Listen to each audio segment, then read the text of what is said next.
சென்னையில் உள்ள கோயம்பேடு பகுதியில் மழைநீர் குளம்போல் காட்சியளிக்கிறது. தொடர்ச்சியாகவே அதிகாலை முதல் கனமழை பெய்து வரும் நிலையில் தற்போது கோயம்பேடு பகுதியில் மழைநீர் குளம்போல் காட்சியளிக்கிறது. விவரங்களோடு செய்தியாளர் சுரேஷ் இணைந்திருக்கிறார்.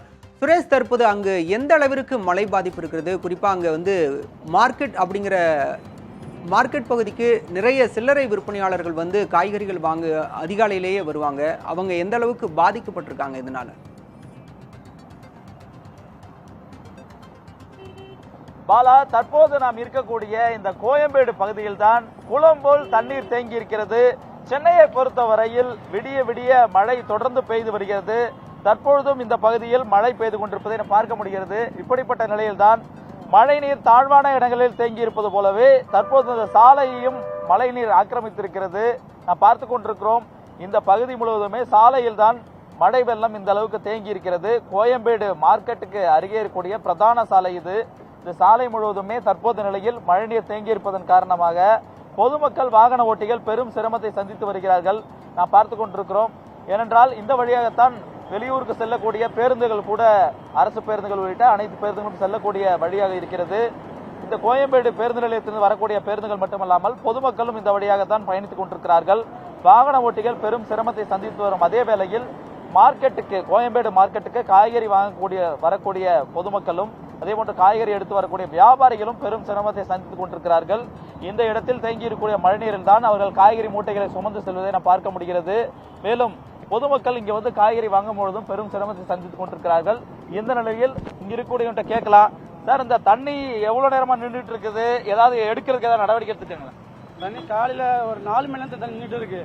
நடவடிக்கை யாரும் வந்த மாதிரி தெரியல இது வரைக்கும். நான் 2 மணிக்கு வந்தேங்க. 2 மணிலேருந்து நான் நின்றுட்டு இருக்கேன். தண்ணி யாருமே வந்து பார்க்கவே இல்லை. ஏன்னா எல்லா வண்டிக்கும் வசூல் பண்றாங்க, அது மட்டும் கரெக்டாக பண்ணிட்டு இருக்காங்க. ஏன்னா இது வரைக்கும் யாருமே நடவடிக்கை எடுத்ததே இல்லை. எல்லா மக்களும் கஷ்டப்படுறாங்க. கீழே விழுந்து போறாங்க. எல்லாருமே ரொம்ப விழுந்து போறாங்க. ரொம்ப கஷ்டப்படுறாங்க மக்கள். இப்போ இந்த இடத்துல தண்ணி நிக்குது, வேற ரோட்லயும் தண்ணி நிக்குதா? அந்த பக்கம் ரோட்ல நிக்குது. அந்த மெட்ரோ இருக்குல்ல, அந்த பக்கம் தண்ணி நிக்குது. வண்டியில வர முடியல, ரொம்ப கஷ்டமா இருக்குல்ல. மற்றபடி இந்த ரோடு அதிகமா இருக்கு. இந்த ரோடு ரொம்ப அதிகமா இருக்கு. பொதுமக்கள் ரொம்ப கஷ்டப்படுறாங்க. ஆமா, ரொம்ப பாதிக்கப்படுறாங்க. பாலானம், இங்க இருக்கக்கூடிய நிலையை பார்த்தாலே புரிந்து கொள்ள முடிகிறது. மேலும் இந்த இடத்தை பொறுத்த வரையில் ஒரு கழிவு நீர் போல இந்த தண்ணீர் தேங்கி நிற்கிறது. ஏனென்றால் இங்க இருக்கக்கூடிய கழிவுநீர் கால்வாயிலிருந்து தண்ணீர் அதிக அளவில் இங்கே வெளியேறி இருக்கிறது. மழை நீரோடு கழிவுநீர் கலந்து ஒரு கருப்பு நிறத்தில் இந்த தண்ணீரை காட்சியளிக்கிறது. அந்த அளவுக்கு ஒரு மோசமான நிலையில் தான் இந்த கோயம்பேடு மார்க்கெட்டுக்கு வெளியேறக்கூடிய சூழலாக மாறி இருக்கிறது. இதே தண்ணீரில் தான் இங்க இருக்கக்கூடிய தொழிலாளர்கள் காய்கறி மூட்டைகளை சுமந்து செல்கிறார்கள்.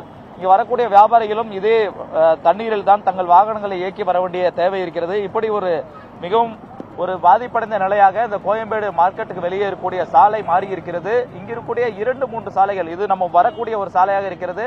அதே போன்று கோயம்பேட்டிலிருந்து வெளியேறக்கூடிய மற்றொரு சாலையிலும் இதே போன்ற தண்ணீர் தேங்கி இருக்கிறது. இந்த இடத்தில் மெட்ரோ ரயிலுக்கான பணிகள் நடைபெற்று வரக்கூடிய வேளையில் இந்த சாலை ஏற்கனவே குறுகியிருக்கூடிய சூழலில் தான் தற்போது மழைநீர் தேங்கியிருப்பதன் காரணமாக பெரிய பாதிப்பை சந்தித்து வருகிறார்கள். பாலா, சென்னையில் தொடர்ச்சியாக அதிகாலை முதலே மழை பெய்து வரக்கூடிய சூழல்ல கோயம்பேடு பகுதியில் எந்த அளவுக்கு மழை பாதிப்பு இருக்கு, இதனால மக்கள் எந்த அளவுக்கு சிரமத்தை சந்திச்சிருக்காங்க அப்படிங்கிற பதிவுகளை பதிவு செஞ்சீங்க.